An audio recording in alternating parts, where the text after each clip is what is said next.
on Monday. On Monday, we previewed, introduced the course, talked about the syllabus. I've asked you to be sure to read the syllabus, start reading chapter 1. You don't have to have chapter 1 finished by the end of the week, just start reading. EdTech follower assignment we're going to do today. You will not be able to submit any work in live text until next week, once we get everybody registered. Toward the end of class, I will get you started on the out-of-class assignment. This is not due for a while, so you've got a little bit of time on it. And I'm working on the week 2 details. Those will probably be available pretty soon. So these are the week 1 details, and Smartboard's not working right. We've talked about the first item, the syllabus, and you've got an email copy, plus it's here. Start reading chapter 1. The assignment that we're talking about today is organizing your work, and it's written up here. You don't have to open that and look at it, but you can. I'm going to pretty much kind of coach you through it. If you're going to open it, then you have 2 tabs here. One says download, and you have to download it to be able to really see it. Okay? In this class, and you don't have to open this, you can just look at my screen. In this class, you are welcome to use a flash drive or thumb drive or USB drive, whatever you want to call it, but that is optional. I'm going to talk to you about another option that I have fallen in love with called Dropbox. Raise your hand if you're familiar with Dropbox. Okay, good.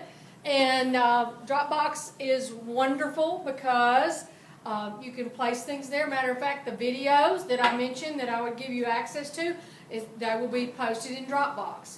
So if you're ever absent and you want to see what's been going on, I'll give you the option to view those videos.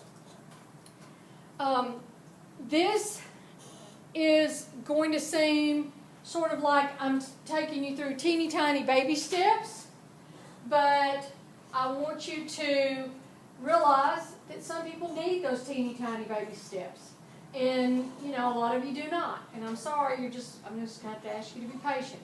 Okay? Okay. So what I want you to do first is go to Start. And I'm not going to necessarily refer to these directions today a whole lot. They're there if you want to look at them and you want to see what it is, later if I go too fast or something. I want you to go down here to the lower right-hand corner and press Start. And once you press Start, then locate Computer.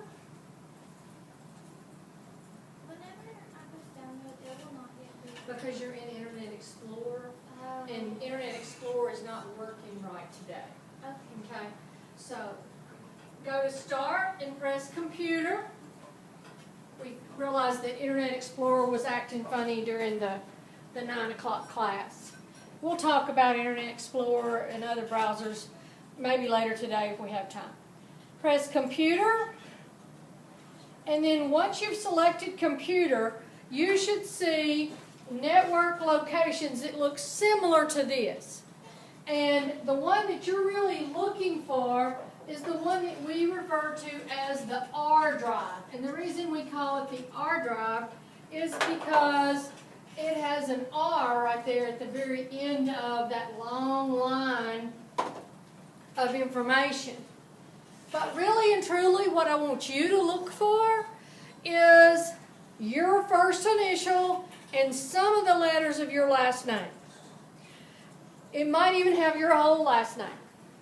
Raise your hand if you're not seeing an R drive with your name. Anybody? Wonderful. Okay? This is a place that you can access anywhere on this campus. So if you start working on something in here, you save it to your R drive, then you can go over to the library and open it up just the same.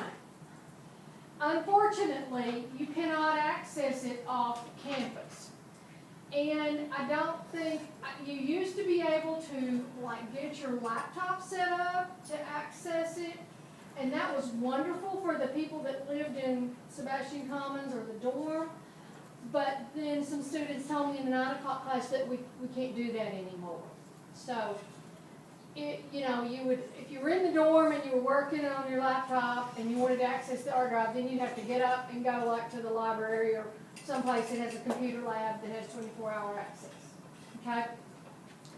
So I want you to use the R drive though, and remember that it is a wonderful place for you to store things.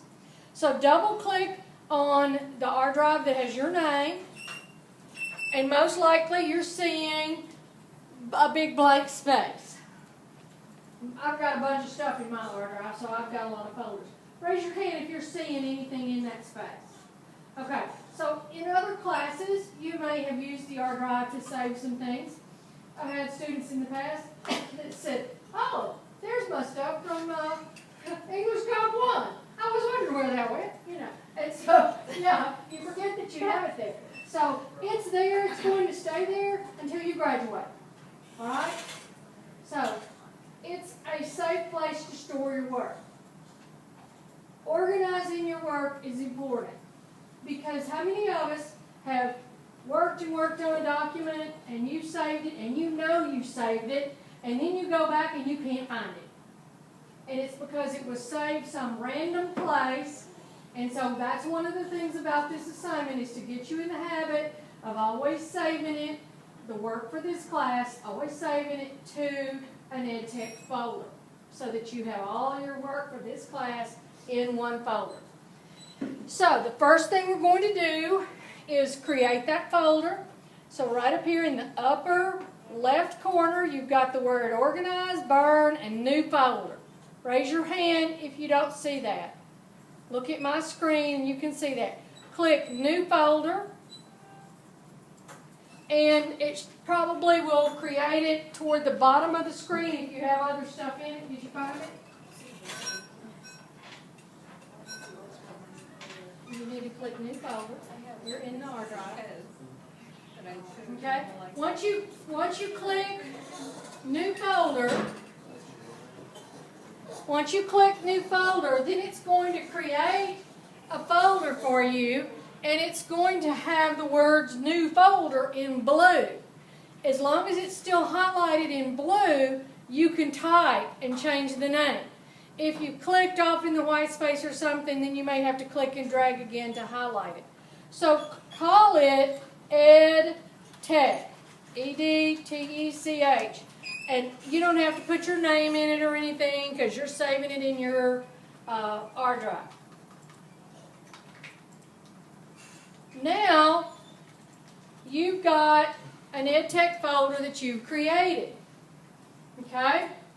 So, next thing I want you to do is make it look like mine that you're seeing on the screen.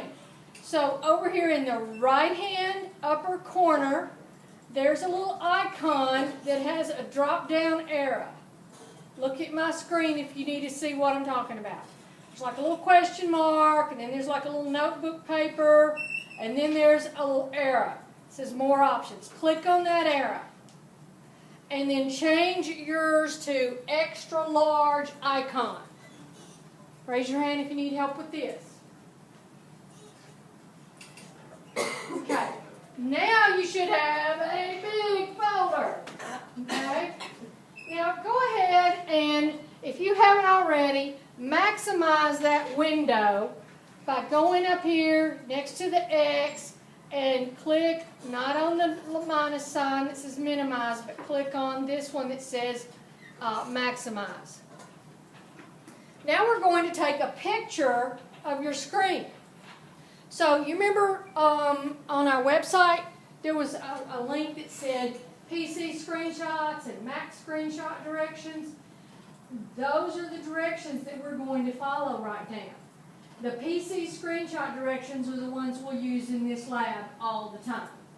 The ones that are Mac directions are for those people that use a Mac at home and need to know how to make a screenshot on a Mac. Okay? How many of you have a Mac at home? All right, so more and more all the time.